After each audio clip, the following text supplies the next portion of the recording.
The future of African sovereignty, a pivotal diplomatic shift in the Sahel. Welcome to Voice of Africa, your premier destination for in-depth analysis of the critical developments shaping the future of our continent. Today, we delve into a pivotal diplomatic meeting that has the potential to redefine the geopolitical landscape of the Sahel region. This is not just another high-level discussion. It is a moment that could signal a seismic shift in how African nations assert their sovereignty, challenge external influence, and redefine regional alliances. On February 22, 2025, the historic halls of Koulouba Palace in Ouagadougou, Burkina Faso, played host to a meeting of immense significance. Two influential leaders, Captain Ibrahim Traoré of Burkina Faso and Marshal Mahamat Idriss, Déby Itno of Chad, came together for discussions that, while officially framed around FESPACO, the Pan-African Film and Television Festival of Ouagadougou, carried far-reaching implications for regional politics, security, and economic cooperation. At first glance, the meeting might appear to be a routine diplomatic engagement, but a closer examination reveals a deeper narrative. This encounter could mark a turning point in the Sahel's ongoing struggle for sovereignty, self-reliance, and resistance to neocolonial influence. Let's unpack the layers of this historic meeting and explore its potential ramifications for the Sahel and beyond. The context. Why this meeting matters. To understand the significance of this meeting, we must first examine the backgrounds of the two leaders and the broader geopolitical context in which they operate. Captain Ibrahim Traoré rose to power in Burkina Faso following a military coup in September 2022, ousting a government perceived as ineffective in addressing the country's security and economic challenges. Since then, Traoré has positioned himself as a staunch advocate for African sovereignty, aligning Burkina Faso with the Alliance of Sahel States, AES, a coalition that includes Mali and Niger. The AES has explicitly rejected Western influence, particularly that of France, and has sought to forge a new path for regional security and economic independence. Marshal Mahamat Idriss Déby Itno, on the other hand, assumed power in Chad in April 2021 following the death of his father, longtime President Idriss Déby Itno. While Chad has historically been a key ally of Western powers, particularly France, in the fight against terrorism in the Sahel, Déby has increasingly signaled a willingness to explore alternative partnerships and assert Chad's independence. The meeting between these two leaders is significant not only because of their shared military backgrounds, but also because of the timing. The Sahel region is at a crossroads, grappling with escalating security threats, economic instability, and growing disillusionment with traditional Western partnerships. Against this backdrop, the discussions between Traoré and Déby could signal a new chapter in regional diplomacy. The meeting. Key takeaways. The official communiqué released after the meeting provides several critical insights into the discussions. While the language is diplomatic, the subtext reveals a shared vision for the Sahel that challenges the status quo. The quest for sovereignty and anti-neocolonialism. Both leaders emphasize the importance of achieving true sovereignty and combating neocolonialism. These terms are not mere rhetoric. They reflect a growing sentiment across the Sahel that external powers, particularly former colonial rulers, continue to exert undue influence over the region's political and economic affairs. This aligns closely with the AES's stated goals of rejecting foreign interference and pursuing self-determination. Endogenous capabilities and self-reliance. The leaders discussed the need to develop genuine endogenous capabilities in strategic areas. This phrase underscores a commitment to building local solutions to regional challenges, particularly in security and economic development. For Burkina Faso and Chad, this could mean investing in homegrown military strategies, fostering regional trade, and reducing dependence on foreign aid and expertise. Security cooperation. Security was a central theme of the meeting, with both nations facing significant threats from jihadist insurgencies. Burkina Faso has been battling extremist groups across much of its territory, while Chad plays a pivotal role in regional security efforts, particularly in the Lake Chad Basin. The leaders expressed solidarity in their fight against terrorism, hinting at potential joint initiatives to address these shared challenges. Chad and the AES, a potential game changer?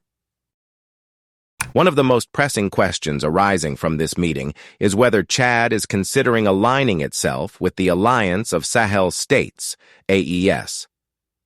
While no official announcement has been made, the discussions suggest that such a move is not out of the question. Here's why Chad's potential alignment with the AES would be transformative.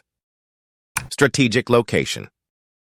Chad's geographical position makes it a critical bridge between North Africa and Central Africa.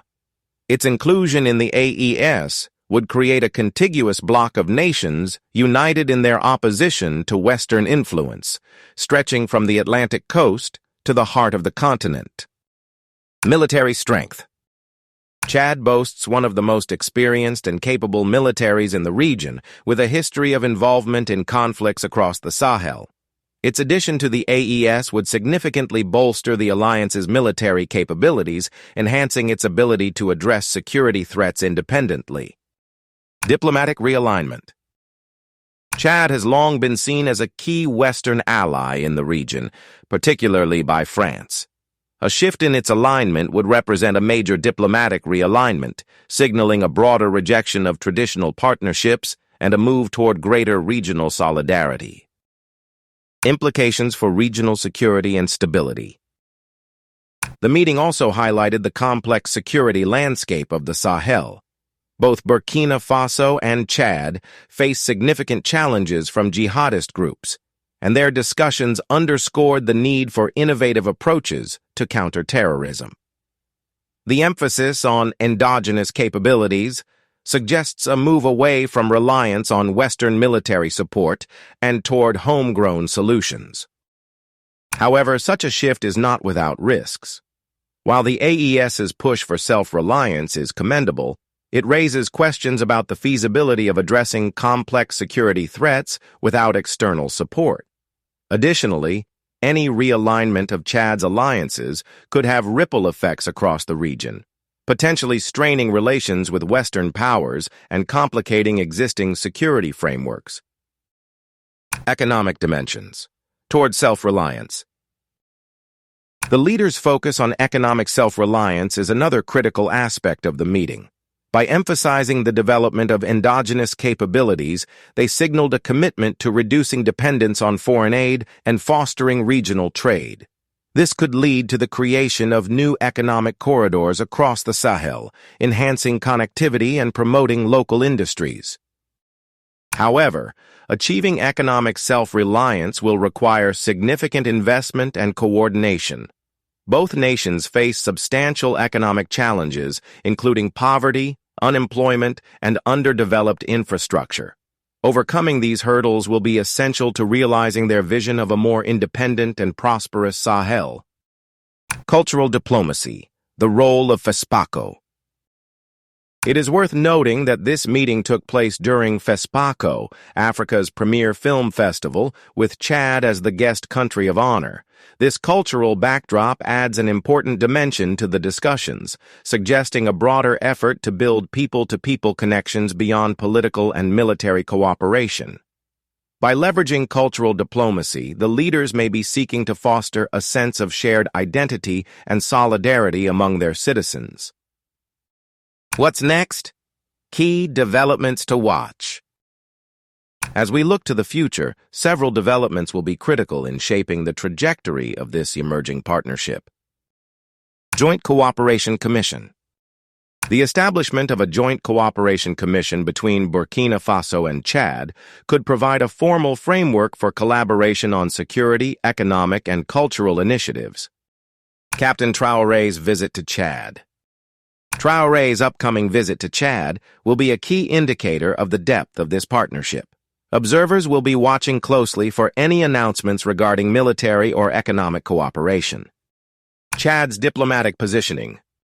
Any shifts in Chad's stance toward France and other Western partners will be a clear signal of its alignment with the AES's vision. Regional reactions. The response from other Sahelian nations, as well as international actors, will play a crucial role in shaping the outcomes of this partnership. A turning point for the Sahel? The meeting between Captain Ibrahim Traoré and Marshal Mahamat Idriss Déby Itno may well be remembered as a defining moment in Sahelian politics. While Chad has not yet officially indicated its intention to join the AES, the language and substance of this summit suggests that significant changes may be on the horizon. The potential alignment of Chad with the AES would represent a seismic shift in regional politics, creating a powerful bloc of nations united in their pursuit of sovereignty and self-reliance. However, such a move would also carry significant risks and challenges both for Chad and for regional stability. As we continue to monitor these developments, one thing is clear. The political landscape of the Sahel is evolving rapidly, and traditional power dynamics are being challenged. Whether Chad ultimately chooses to align with the AES or maintain its current positions, this meeting has highlighted the growing momentum behind calls for new approaches to regional security and sovereignty in Africa. For Voice of Africa, this has been the channel, bringing you the stories that matter and asking the difficult questions about our continent's future. Thank you for joining us, and remember to subscribe for more in-depth analysis of African affairs. What are your thoughts on these developments? Could Chad be the next nation to join the AES? Share your perspectives in the comments below, and let's continue this crucial conversation about Africa's future. This is Voice of Africa, where your continent's story comes alive.